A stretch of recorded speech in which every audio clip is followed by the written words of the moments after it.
Ja nämä on semmosia taitoja, että jokaisen eräilijän olisi hyvä nää osata. Mä oon Grönlundin Jani ja mä oon ammatiltani puunveistäjä.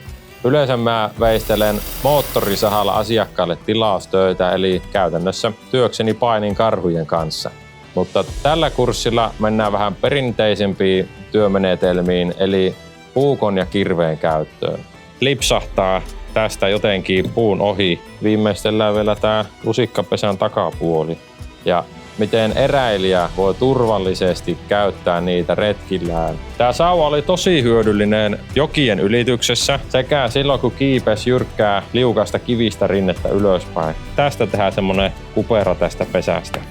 Tämän kurssin jälkeen sulle tulee semmonen luottamussuhde sinun työkaluihin eli puukkoon ja kirveeseen ja pystyt käyttämään niitä turvallisesti sekä pystyt nuotiolla käyttämään aikas hyväksi ja vuolemaan jotain kätevää ja kaunista.